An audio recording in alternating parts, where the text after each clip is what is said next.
Une fois n'est pas coutume, nous partons pour Paris parce que les Belges ont la cote à Paris. Comme Olivier Laurent, la quarantaine bien entamée, un peu francophone, un peu flamand, il triomphe dans son spectacle Brel tout simplement. Il interprète magistralement le grand Jacques. Il n'est pas imitateur, il est interprétateur et Frédéric de Borsu l'a rencontré pour nous. Vous allez voir, l'homme donne tout et Jacques Brel est vraiment sur scène. Olivier Laurent peut imiter des centaines de voix. Mais au 13e art à Paris, il a choisi de dédier son spectacle à Jacques Brel. Oui, c'est le 13e art. C'est ici que je joue depuis un mois et demi déjà, même plus. Et là, c'est comme ça tous les soirs jusque fin mars. Alors, venez, je vais vous montrer comment ça se passe. C'était au temps où Bruxelles rêvait. C'était au temps où... Olivier Laurent en parfait Jacques Brel. À Paris, notre Belge casse la baraque.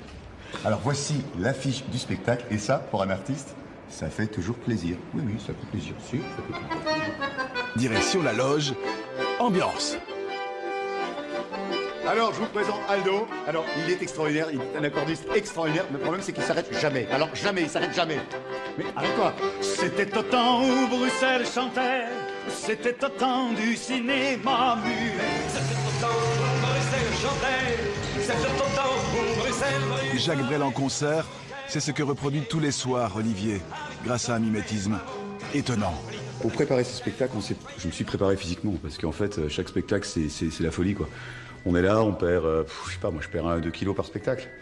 Donc c'est assez surprenant. Et quand je sors de scène, je suis épuisé, mais je suis heureux. Mes chaussures, où sont mes chaussures? Au premier. Olivier Laurent se transforme en Jacques Brel.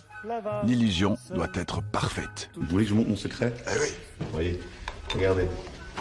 Le secret d'un bon Jacques Brel. Ça, on l'a jamais montré. Hein. Je prends un peu de gel. Et là, on plaque les cheveux. Vos cheveux sont adaptés, ils sont coupés comme Brel. C'est-à-dire que je les ai mis un peu, je les ai mis un peu plus longs et puis on a coupé comme Brel pour essayer d'avoir l'effet. Et voilà. Là, vous voyez, je suis dedans là. Donc là, j'ai besoin de bouger. Je suis comme un vrai boxeur qui va partir. D'ailleurs, je tape toujours. Avant de monter sur scène, je tape toujours comme ça. Voilà, je suis prêt là, je suis chaud. On a vu souvent rejaillir le feu. Et c'est parti pour la scène. 1h30 où Jacques Brel revit.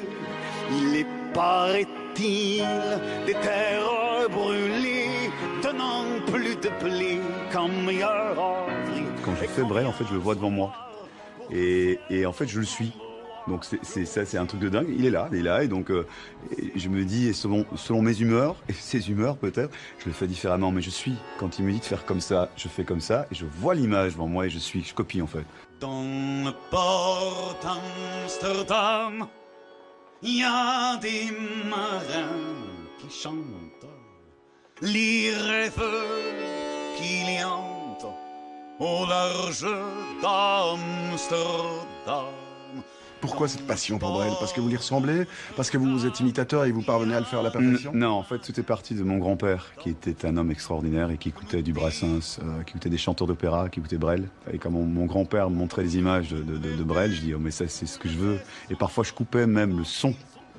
Et regardez Brel, pour moi c'est du rock'n'roll. C'est un mec rock'n'roll. Et puisqu'on se pleure sur les femmes infidèles, le port d'Amsterdam, le port d'Amsterdam. Jacques Brel rock'n'roll, Jacques Brel parisien aussi. C'est ici à Montmartre que tout a commencé pour le grand Jacques, en 1958, dans le petit cabaret parisien, le Tire-Bouchon. Olivier Laurent n'y était jamais allé. Alors quand il franchit la porte, c'est un grand moment. Alors nous sommes ici au Tire-Bouchon. Alors pour moi beaucoup d'émotions parce qu'ici tout a commencé pour Jacques Brel, son portrait est là.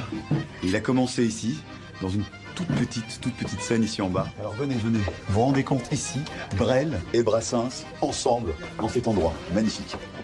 Alors regardez ici, Georges Brassens pour les artistes du Tire-Bouchon. C'est énorme, c'est énorme. Et puis, surprise. Aldo, qu'est-ce que tu fais là? Ça c'est énorme.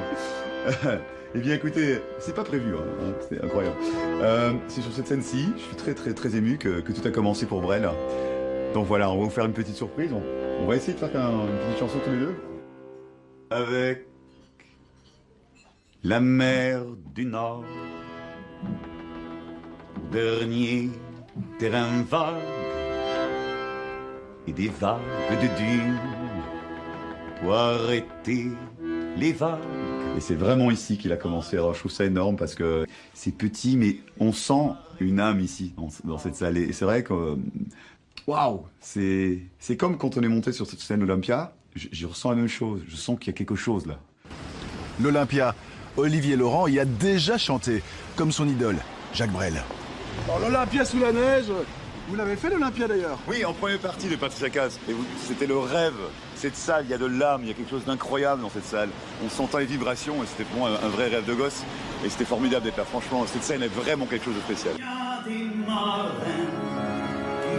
Ah, c'était super, super. Hein. Les rêves, Et en fermant les yeux, on y est pas mal.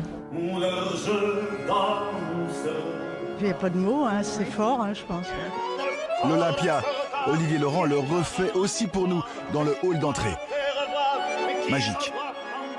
Ils peuvent chanter depuis qu'un Amsterdam, quand pour ailleurs, enfin. Vous êtes ici à Paris, vous êtes demandé même à l'international? Ouais, on est parti à New York, on est parti aussi à Moscou, Stockholm. Là, on part au Liban, on va faire. Ouais, c'est un moment de ma vie que. Voilà pourquoi on fait ce métier en fait. Là, on se dit, mais voilà pourquoi on fait ce métier. C'est extraordinaire. Olivier Laurent, le Belge qui fait revivre Jacques Brel à Paris.